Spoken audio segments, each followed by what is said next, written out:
نحمده ونصلي على رسوله الكريم أما بعد عن جابر بن عبد الله رضي الله عنه عن النبي صلى الله عليه وسلم قال إذا حدث الرجل بالحديث ثم التفت فهي أمانة رواه الترمذي۔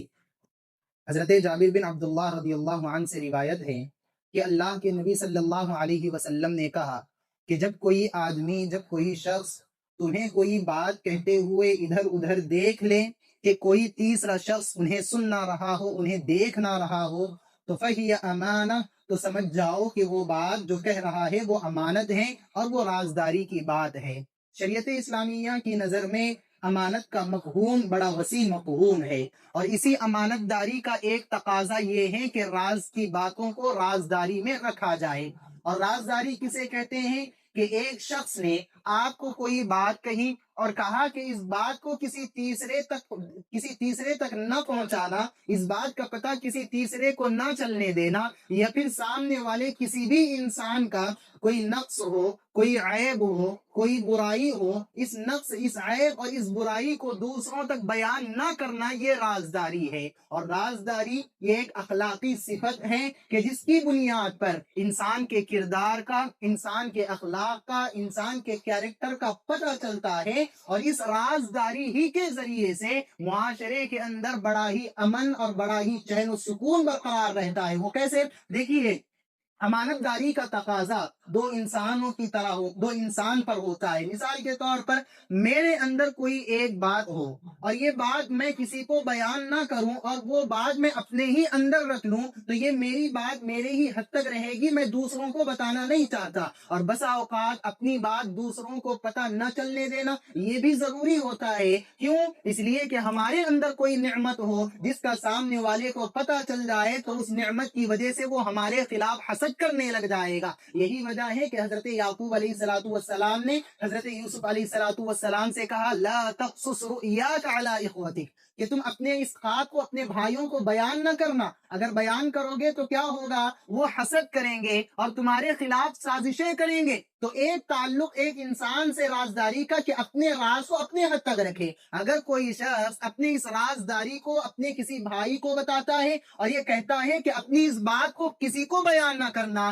لیکن سامنے والا شخص اس کے رازداری کو، اس کی راز کی بات کو، اس کے عیب کو، اس کے نقص کو اگر بیان کر دیتا ہے تو اس کا مطلب یہ ہے کہ سامنے والا انسان منافق ہے، سامنے والا انسان فسادی ہے، اور محض ایک انسان کی وجہ سے معاشرے کے اندر فساد ہی فساد برپا ہو جاتا ہے۔ جو بات معاشرے میں پتہ نہ چلنے میں چاہتا ہوں، وہ بات اگر دوسروں کو پتہ چل جائے، میرا نقص، میرا عیب، میری کمی دوسروں کو پتہ چل جائے، تو یہیں سے معاشرے میں فساد برپا ہو جاتا ہے۔ اور اللہ نے قرآن میں کہا اُولا یحب المفسدین، کہ فساد مچانے والوں کو اللہ پسند نہیں کرتا۔ تو لہٰذا رازداری کی شریعت کے اندر بڑی اہمیت ہے۔ راز کی باتوں کو راز میں رکھنا چاہیے۔ اگر راز کو فاش کریں گے تو یہ منافقوں کی نشانی ہوگی، منافقوں کی علامت ہوگی۔ ایک بات آپ ہمیشہ یاد رکھیں، یہ جو رازداری کی باتیں ہوا کرتی ہے، یہ جو رازداری ہوا کرتی ہے، یہ چاہے رشتہ داریوں میں ہو، دوست و احباب میں ہو، گھریلو خاندانوں میں ہو، یا پھر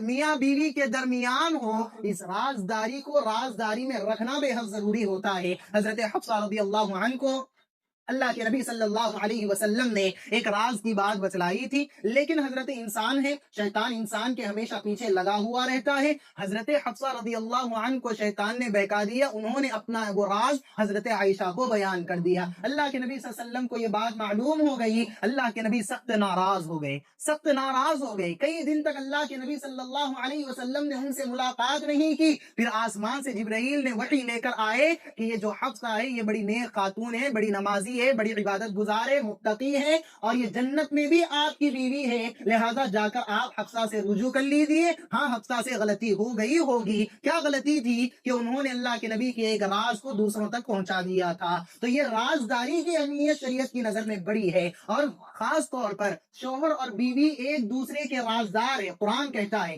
ہن لباس لکم وانتم لباس لہن، کہ تم اس کا لباس ہو اور وہ تمہاری لباس ہے۔ کیا مطلب ہے؟ اس تعبیر پر ذرا غور کیجیے آپ، سبحان اللہ، یہ جو کپڑا ہوتا ہے اس کپڑے سے میاں بیوی کے رشتے کو تشبیہ دی گئی۔ مطلب یہ ہے کہ انسان کے جسم کے اندر جتنے نقص ہیں، جتنے عیب ہیں، جتنی کمیاں ہیں، وہ کمیاں، وہ خامیاں یہ کپڑا چھپائے رکھتا ہے۔ اس کپڑے سے شوہر بیوی کو تشبیہ دے کر یہ بتایا گیا کہ شوہر بیوی ایک دوسرے کے عیب، نقص وغیرہ کو چھپائے رکھیں، کسی کے پاس ظاہر نہ کریں۔ یہ شوہر بیوی کے رازداری کا بڑا اہم مسئلہ شریعت اسلامیہ نے بیان کیا ہے۔ لہذا مجھے اور آپ کو بھی چاہیے کہ جو بات رازداری کی ہے اس کو اسے راز میں ہی رکھنا چاہیے، کسی کا عیب باہر بیان نہیں کرنا چاہیے، کسی کا نقص چار لوگوں کے سامنے بیان نہیں کرنا چاہیے۔ آج ہمارا معاملہ یہی ہے، سامنے انسان ہر ایک کے ساتھ میٹھے انداز میں ملتے ہیں اور ایسے لگتا ہے کہ جیسے یہ ہم سے بہت محبت کرتے ہیں، لیکن وہیں جب باہر جاتے ہیں تو ہمارے ہی خلاف دوسروں کو کمیاں بتانے لگتے ہیں، نقص بتانے لگتے ہیں، ہمارے ہی عیب دوسروں کو بیان کرتے ہیں اور مجلسیں قائم کر دیتے ہیں۔ اللہ اکبر، ایسا نہیں ہونا چاہیے۔ یہ رازداری ایک امانت ہے، اگر اس امانت کا پاس و لحاظ ہم نہیں رکھیں گے تو اللہ کے نبی صلی اللہ علیہ وسلم نے منافقوں کی نشانی میں سے یہ ایک نشانی بھی بیان کی کہ امانت رکھی جائے تو خیانت کرتے ہیں۔ لہٰذا کہیں ایسا نہ ہو کہ یہ نفاق عملی ہماری زندگی میں آ جائے، لہٰذا اس صفت سے ہمیں گریز کرنا چاہیے۔ اللہ تبارک و تعالیٰ سے دعا ہے کہ اللہ تبارک و تعالیٰ ہم تمام کو اس رازداری کی صفت سے متصف فرمائے۔ اللہم آمین، وآخر دعوانا ان الحمد للہ رب العالمین۔